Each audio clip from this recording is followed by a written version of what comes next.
പ്രേമസ്വരൂപ ആത്മസ്വരൂപരായിരിക്കുന്ന എല്ലാവർക്കും നമസ്കാരം.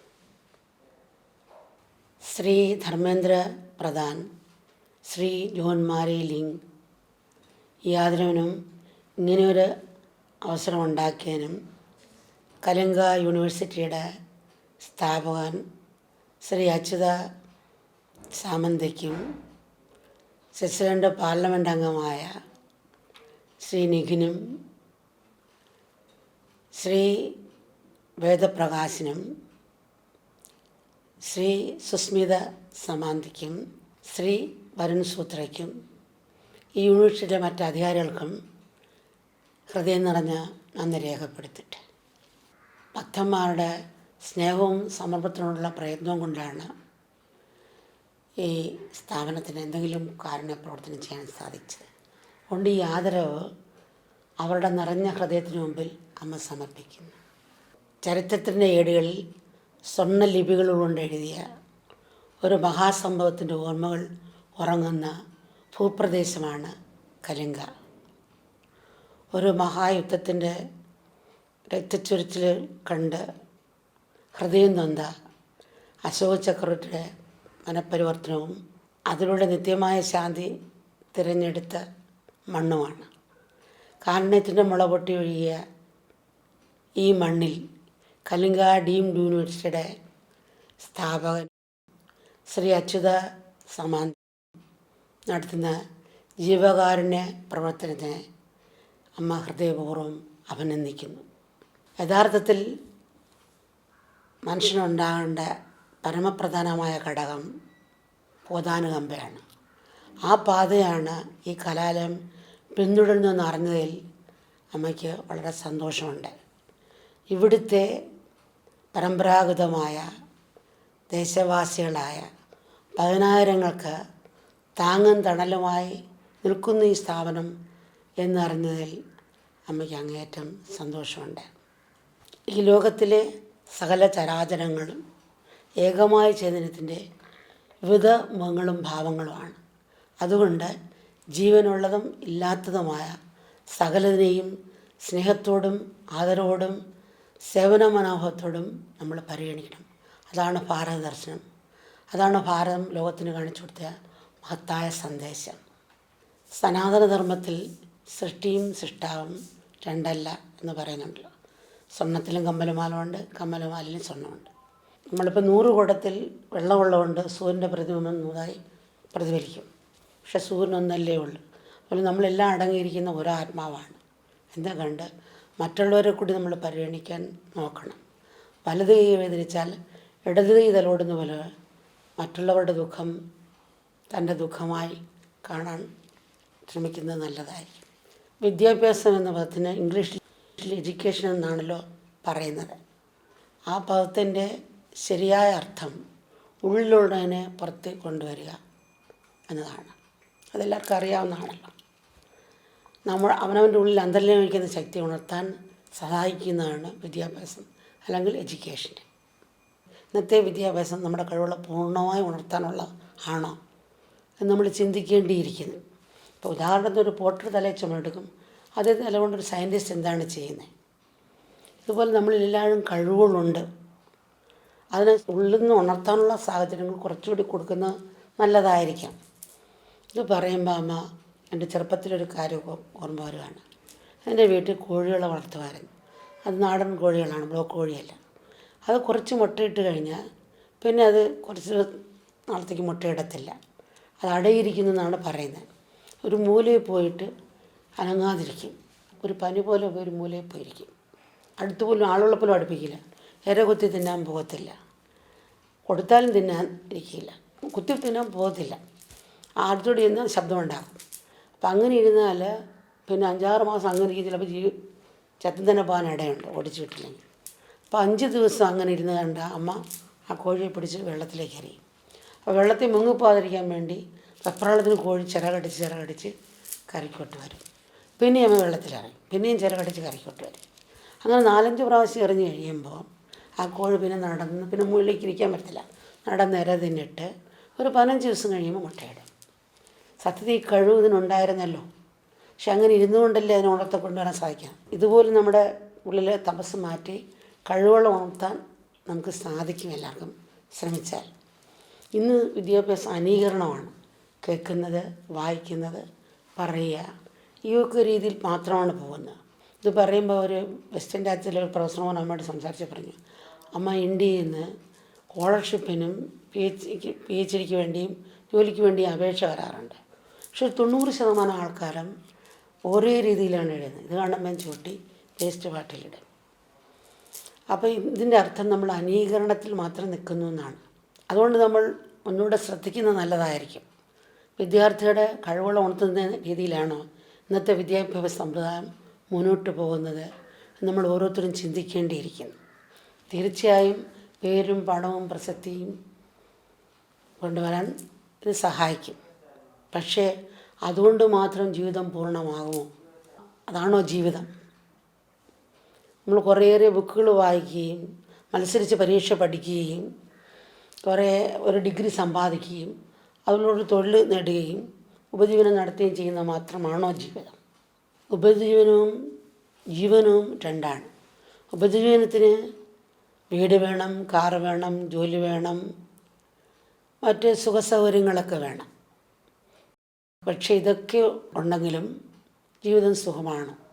ജീവിതത്തെ പൂർണ്ണമാക്കണമെങ്കിൽ സ്നേഹവും കാരുണ്യവും കൃതജ്ഞതയും മറ്റുള്ള വേദന അറിയാനും അവരെ സഹായിക്കാനുള്ള വിശാല മനസ്സും ചിന്തയോടും പ്രവൃത്തിയോടും വാക്കിനുമുള്ള പക്വതയും നമ്മൾ വളർത്തിയെടുക്കണം. അവനവൻ്റെ ഉള്ളിലും പുറത്തും ചെയ്യുന്ന കർമ്മക്കും പ്രകാശം പകരുന്നതായിരിക്കണം വിദ്യാഭ്യാസം. വിവേകവും വിചാരവും ഒരുപോലെ വളർത്താൻ സഹായിക്കുന്നതായിരിക്കണം വിദ്യാഭ്യാസം. ബാഹ്യപ്രപഞ്ചത്തെക്കുറിച്ചുള്ള അറിവ് പോലെ സമ്പാദിക്കുന്ന പോലെ ആന്തരിക പ്രപഞ്ചത്തെക്കുറിച്ചുള്ള അറിവും ഉളവാക്കുന്നതായിരിക്കണം വിദ്യാഭ്യാസം. പുറംകണ്ണ് തുറന്നിരിക്കുന്ന പോലെ അകത്തെ കണ്ണും തുറപ്പിക്കാൻ സഹായിക്കുന്നതായിരിക്കണം വിദ്യാഭ്യാസം. സ്വന്തം രാജ്യത്തോടും ലോകത്തോടും സഹജീവികളോടും പ്രകൃതിയോടും മറ്റെല്ലാ ജീവരാശികളോടും ഈശ്വരനോടും ഉള്ള മനുഷ്യൻ്റെ അഭേദ്യമായ ബന്ധത്തെക്കുറിച്ചുള്ള ബോധവും ആത്മബന്ധവും ഉറപ്പിക്കുന്നതായിരിക്കണം വിദ്യാഭ്യാസം. ഇന്നത്തെ വിദ്യാഭ്യാസത്തിൽ മനസ്സിനും ബുദ്ധിക്കും വികാസം കൊടുക്കുന്ന രീതിയിലാണ് പോകുന്നത്. ഇത് രണ്ടും ശരീരതലങ്ങൾ മാത്രമാണ്. തൻ്റെ അസ്തിത്വത്തെക്കുറിച്ച് തികച്ചും അജ്ഞതയിലാണ് മനുഷ്യനിന്ന് ജീവിക്കുന്നത്. ഈ അറിവില്ലായ്മ പരിഹരിക്കാതിരുന്നാൽ നമ്മുടെ ജീവിതവും നമ്മുടെ ജീവിക്കുന്ന ലോകവും സംഘർഷപൂർണ്ണമായിരിക്കും. ഒരു വീട്ടിൽ 5 പേരുണ്ടെങ്കിൽ 5 പേര് രാജാവാൻ ശ്രമിക്കുന്ന പോലെയാണ്. അവിടെ മത്സരം മാത്രമേ ഉണ്ടാവുള്ളൂ. നമ്മുടെ വ്യക്തിത്വത്തെ ജീവിതത്തെ 4 വിഭജിച്ചാൽ ശരീരം, മനസ്സ്, ബുദ്ധി കഷ്ടിച്ച് 25%, 4 മാത്രം. ബാക്കി 75% വികസിക്കുന്നില്ല. അത് അന്ധതയിൽ ഉറങ്ങിക്കിടക്കുകയാണ്. ഇനി ഇങ്ങോട്ടുള്ള പാഠ്യപദ്ധതിയിൽ വസുദൈവ കുടുംബം എന്ന ഭാരതീയ സങ്കല്പത്തിന് കുറച്ചെങ്കിലും പ്രാധാന്യം നൽകണം. ഇനി അങ്ങോട്ടുള്ള മാനവരാശിയുടെ യാത്രയിലും ചിന്തയിലും കർമ്മത്തിലും ഏകത്വബോധം അല്പമെങ്കിലും പ്രതിഫലിപ്പിക്കണം. അത് പ്രാവർത്തികമാക്കണം. ഇല്ലെങ്കിൽ അത്യാഗ്രഹം അതിൻ്റെ മൂർധന്യത്തിലെത്തി മനുഷ്യവംശത്തിൻ്റെ നിലനിൽപ്പ് തന്നെ അപകടത്തിലാക്കും. ആ ദിശയിലേക്കാണ് നമ്മൾ നീങ്ങുന്ന ശക്തമായ സൂചനകൾ വർഷങ്ങളായി പ്രകൃതി നമുക്ക് നൽകിക്കൊണ്ടിരിക്കുകയാണ്. ഈശ്വരൻ്റെ വിളി, പ്രകൃതിയുടെ വിളിക്ക് ചെവി കൊടുക്കാതെ പോയാൽ ഈ ഭൂമിത്തിൽ നിന്നും എന്നേക്കും തുടച്ചു നീക്കിയ ജീവിയുടെ കൂട്ടത്തിൽ മനുഷ്യവംശവും ഉൾപ്പെടും. വിദ്യാഭ്യാസം കൊണ്ട് 5 ലക്ഷ്യങ്ങൾ നമുക്ക് സഫലീകരിക്കാൻ കഴിയണം. 1, ഉപജീവനം. സമ്പത്ത്, പണം, പദവി, സുഖസൗകര്യങ്ങൾ എന്നിവ നേടാനുള്ള അറിവ് പരിശീലിക്കാൻ വിദ്യാഭ്യാസം സഹായിക്കണം.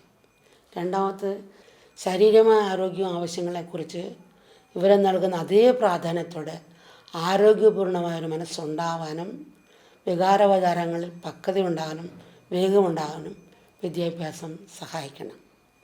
സ്വന്തം വീടിനോടും കുടുംബത്തോടുമുള്ള കടമ പോലെ നമുക്ക് ജീവിക്കാൻ ഇടവും ഭക്ഷണവും തന്ന മഴയോടും വെയിലിനോടും മഞ്ഞിനോടും വൃക്ഷത്തോടും നദിയോടും കായകനികളോടും പുഷ്പങ്ങളോടും പ്രകൃതിയോടും ഈ ലോകമാകുന്ന തറവാടിനോടുള്ള കടമ നിറവേറ്റാൻ പരിശീലിപ്പിക്കണം വിദ്യാർത്ഥികളെ. അതിനുള്ളതായിരിക്കണം വിദ്യാഭ്യാസം. 4, പ്രകൃതിയോടും ഈശ്വരനോടും സ്നേഹവും ആദരവും കൃതജ്ഞതയുമുള്ളവരായിരിക്കാൻ കുട്ടികളെ പഠിപ്പിക്കണം. അതിന് അവനവൻ്റെ കഴിവിനനുസരിച്ച് സമൂഹ സേവനം, നിസ്വാർത്ഥ കാര്യം ചെയ്യാനും ഉൾപ്പെടേണ്ട നൽകുന്നതായിരിക്കണം വിദ്യാഭ്യാസം. 5, വിദ്യാഭ്യാസം ആത്മീയസത്യത്തെക്കുറിച്ചുള്ള ബോധം ഉണർത്തുന്നതായിരിക്കണം. ഞാൻ വേറിട്ട് അന്യമായി നിൽക്കുന്ന വ്യക്തിത്വമല്ല, ഈ പ്രപഞ്ചത്തിൻ്റെ ഭാഗമാണ് എന്നുള്ള ബോധം ഉണർത്തുന്നതായിരിക്കണം വിദ്യാഭ്യാസം. നടുക്കടലിലെ വെള്ളവും തീരത്തടിയുന്ന തിരയും ഒന്നാണ്. അതുപോലെ പ്രപഞ്ചമാകുന്ന മഹാസമുദ്രത്തിലെ അനേക തിരകളിൽ ഒന്നാണ് ഞാൻ എന്നുള്ള ബോധം വളർത്താൻ സഹായിക്കുന്നതായിരിക്കണം വിദ്യാഭ്യാസം.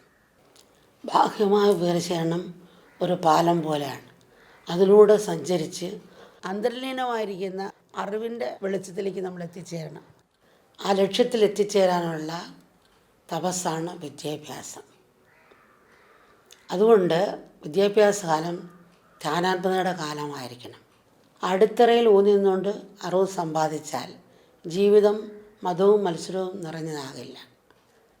മറിച്ച് പ്രകൃതിയും മനുഷ്യനും ഈശ്വരനും കൈകോർത്തു പോകുന്ന സ്നേഹത്തിൻ്റെയും സഹവർത്തത്തിൻ്റെയും ഒരു ഉല്ലാസയാത്രയായി തീരും. ഇന്നത്തെ ലോകത്തേക്ക് നോക്കുമ്പോൾ വല്ലാത്ത ഒരു കുരുട്ടായിരിക്കും കാണുന്നത്. മക്കൾ തളരാൻ പാടില്ല. ഇത് പറയുമ്പോൾ അമ്മ ഓർക്കുന്നത് കുറേ ഒച്ചുകളിലൂടെ ഇങ്ങനെ വടക്കോട്ട് അഴിഞ്ഞു പോവുകയാണ്, കുറേ പക്ഷികളൂടെ തെക്കോട്ട് വരികയാണ്. അപ്പോൾ പക്ഷികൾ ഒച്ചിനോട് ചോദിച്ച് എവിടേക്ക് പോവാണ്? അപ്പോൾ ഒച്ചുകൾ പറഞ്ഞ് ഞങ്ങൾ ഇന്ന കാട്ടിലേക്ക് പോവാണ്. അപ്പോൾ പക്ഷികൾ പറഞ്ഞ് ഞാൻ നിങ്ങളെ കാട്ടിൽ നിന്നാണ് വരുന്നത്, അവിടെ ഒരു ഇലവും ഇല്ല, വൃക്ഷമെല്ലാം ഉണങ്ങി നിൽക്കുകയാണ്, നിങ്ങൾ തിരിച്ചു പൊക്കുമെന്ന് പക്ഷികൾ ഒച്ചിനോട് പറയാം. അപ്പോൾ ഒച്ചുകൾ പറയാണ്, ഇല്ല ഞങ്ങൾ അവിടെ ചെല്ലുമ്പോഴത്തേക്ക് ആ വൃക്ഷം തളരിടാൻ തുടങ്ങും. ഇതുപോലെ ഒന്നും നമുക്ക് കാണാനില്ലെങ്കിലും ആത്മവിശ്വാസം ഇടാൻ മുന്നോട്ട് പോകാൻ ശ്രമിക്കണം. അതൊരു ബൂസ്റ്റർ റോക്കറ്റ് പോലെയാണ്. മക്കൾ തളരാൻ പാടില്ല. സൂര്യന് മെഴുകുതിരിയുടെ ആവശ്യമില്ല, ഈശ്വരൻ നമ്മുടെ നിന്നും ആവശ്യമില്ല. അതുകൊണ്ട് മറ്റുള്ളവർ ഈശ്വരനെ കണ്ട് സ്നേഹിക്കാനും സേവിക്കാനും ഒരു മനസ്സുകൂടി നമ്മൾ സമ്പാദിക്കുന്നത് നല്ലതായിരിക്കും. ഇത് പറയുമ്പോൾ അമ്മ ഒരു സംഭവം ഓർക്കുകയാണ്. ഒരു നാൾക്കാവലയിൽ 2 കൈ ഉയർത്തി പിടിച്ചിട്ട് പ്രതിമ വെച്ചിരുന്നു.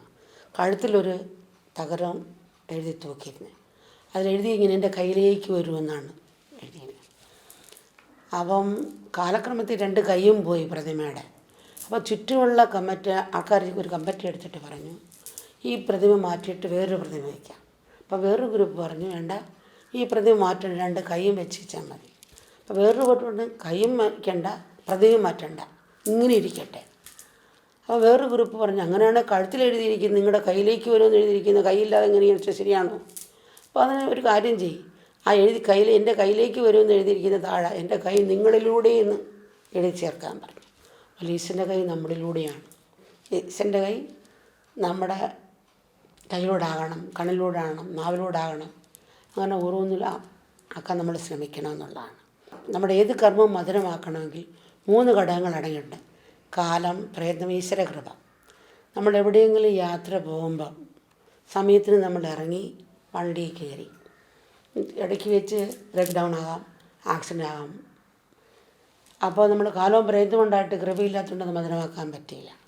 അഥവാ നമ്മൾ പ്ലെയിൻ സ്റ്റേഷനിൽ എത്തിച്ചേർന്നിരിക്കുകയാണ്, അപ്പോൾ ഒരു ലേലത്തിന് വേണ്ടി പോന്നിരിക്കട്ടെ, അവിടെ ചെല്ലുമ്പോഴാണ് അറിയുന്നത്, പറയുന്നു കാലാവസ്ഥ ശരിയല്ല, പ്ലെയിൻ എൻജിൻ കേടാണ്. അപ്പോൾ കാലം പ്രയത്നം ഉണ്ടായിട്ടും ആ കൃപയില്ലാത്തതുകൊണ്ട് ആ കർമ്മം മധുരമാക്കാൻ പറ്റില്ല. ആ കൃപയ്ക്ക് നമ്മുടെ ഭാഗത്ത് നല്ല കർമ്മം വേണം. ഇനിയെങ്കിലും നമ്മൾ ഉണർന്ന് ആ കൃപയ്ക്ക് എല്ലാവരും പാത്രമാകട്ടെ. അതിന് പരമാത്മാവ് എല്ലാവരും അനുഗ്രഹിക്കട്ടെ. നമസ്കാരം.